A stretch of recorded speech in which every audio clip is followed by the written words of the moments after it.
Final meal of the night, and I've been so looking forward to this. Tempura. I love a tempura meal. It's one of my favorite things to eat in Japan. This meal is gonna start with oysters and miso. Giant plum oyster with a little, I think, yuzu zest on top. I mean, that is a ginormous, plump, juicy oyster with that umami-filled miso. I got some oolong tea because it cuts through oil and grease very easily. And what's special about what chef is doing is that he's one of the only tempura chefs in Japan that does not use egg wash in his tempura, which that's unheard of. And the oil that chef uses is cottonseed oil mixed with sesame oil. Second dish has arrived. It's a sashimi of swordfish and flounder. And this here is the flounder. Little wasabi.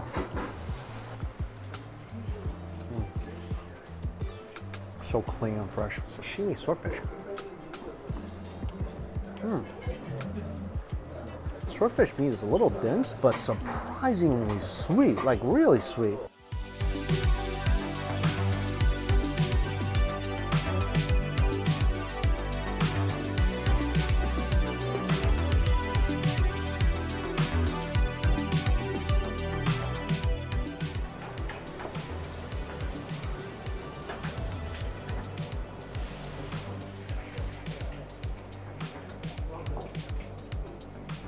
Tempura meal has begun and it starts with pure flavor. The shrimp head, just add a little bit of salt.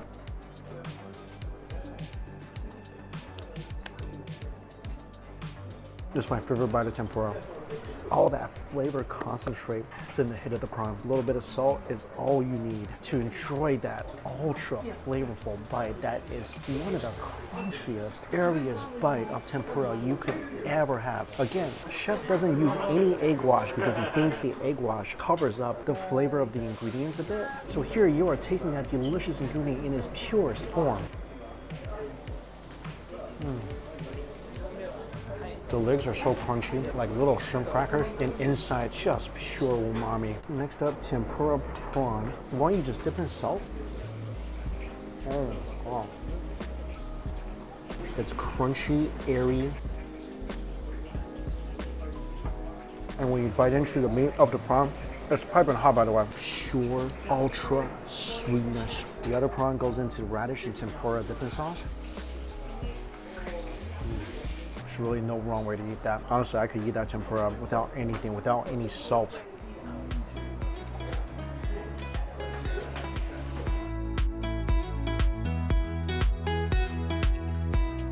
Next up, a section of bamboo shoots. And you eat it two different ways. For the body of it, dip it into the radish sauce. Oh.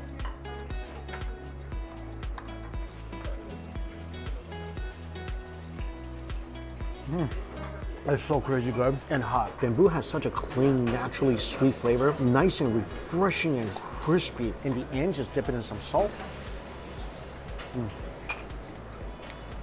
Like little bamboo chips, just amazingly light and airy. Everything is so good here.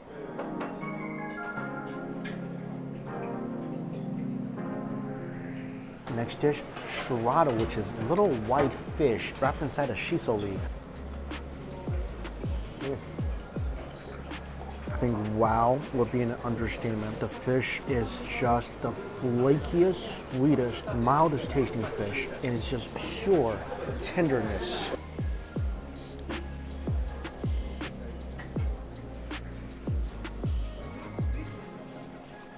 And it just gets more and more crunchy as you reach the tail of the fish.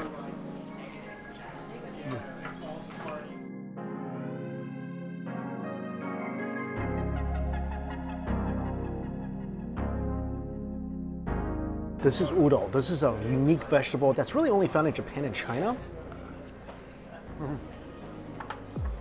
Some people call it mountain asparagus. It does have that texture, but it's way more fragrant, like a herby quality to it. And again, there's no egg wash to kind of dilute that at all, so you're just getting pure flavor from that vegetable.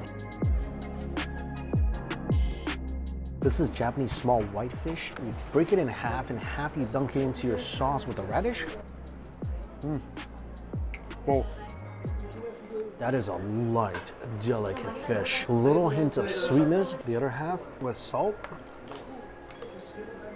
Wow. I love pieces with just a little bit of salt.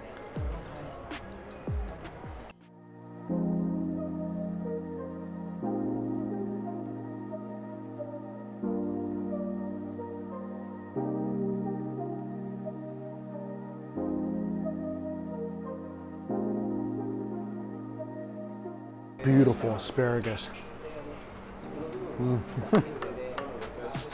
Again, just a little bit of salt. With the asparagus, you can see how light the batter is. So it's just a paper thin layer of subtle crunch.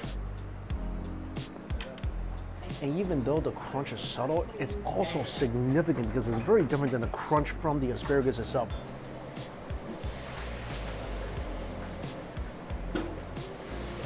I feel like tempura, you're tasting ingredients that maybe you've had before, but after this transformation, like you're tasting it again for the first time, but with more flavor.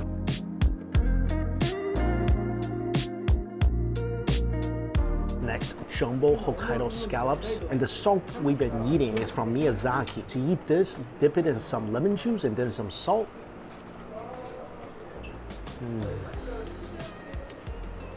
This thing almost tastes unnaturally sweet. And as you can tell, the middle is a little more rare, and that's on purpose by the chef. He feels that the middle is where the sweetness of the scallops really resonate from. And that is so true, almost an unnaturally sweet scallop.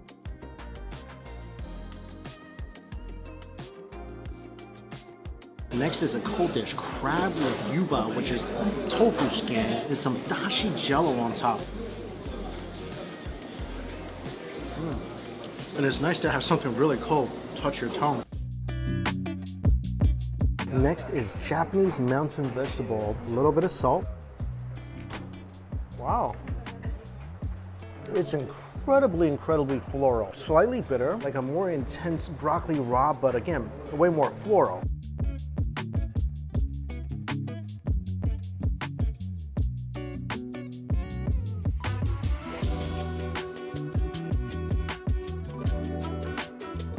This is an exquisite piece of tempura. Sea urchin uni wrapped in seaweed from Edo Bay, which is right here in Tokyo.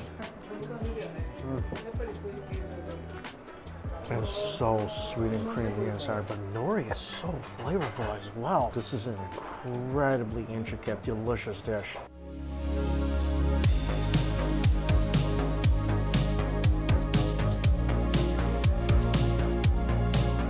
Next, tempura onions. Ooh. Ooh. This is some next level sweet onions. Literally, it's really sweet. Just like the scallops, the chef left the middle raw, so the onion retains that additional sweetness. The middle almost tastes like a fruit.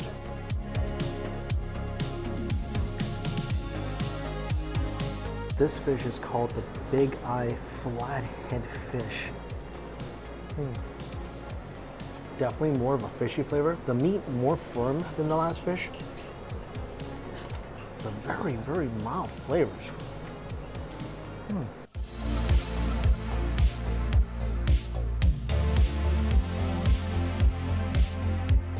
I think this is the last piece, shiitake mushrooms. Oh. There's one more piece after this. This is delicious. Intensely earthy flavors.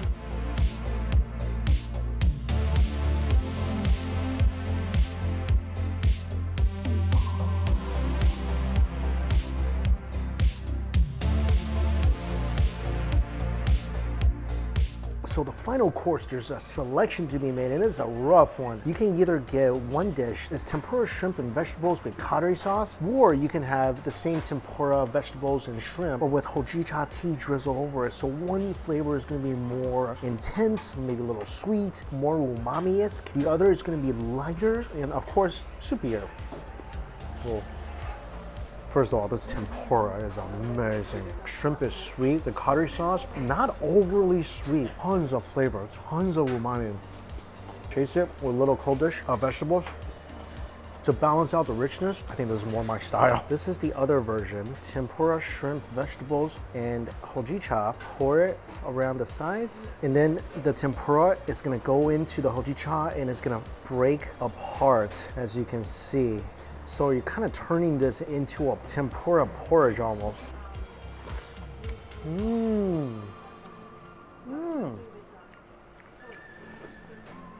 Very light, but this version you taste more of the natural flavor of the ingredients, like the shrimp and the veg. Flavors are more subtle, but the natural flavor of the ingredients are more pronounced.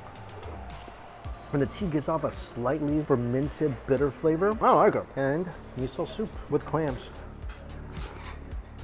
Ooh, that's a lot of flavor in this miso soup. I think tonight has just been an incredible experience. Again, I love a tempura omakase here in Japan. It's so uniquely different every time I eat it because the chefs all have a different way they make the tempura. I've never had a tempura without egg wash, but again, you can taste more of the natural flavors of the ingredients and lighter too. I feel like after a whole tempura meal, which I think there's been at least a dozen courses,